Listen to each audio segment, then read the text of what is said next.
In this video, I'm gonna show you how you can erase objects from an image in Krita. So we're gonna do this using the smart patch tool.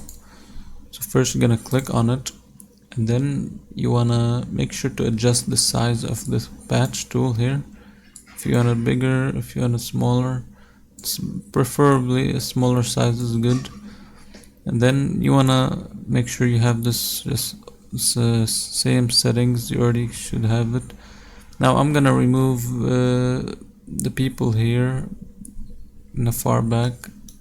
So to remove them, I'm just gonna make sure I have a smaller one here, like this one, and maybe a little bigger. So I'm just gonna do it. Basically, I'm gonna like draw on it, and this should help. As you can see, the first one was removed. Now I'm gonna do the same to this one.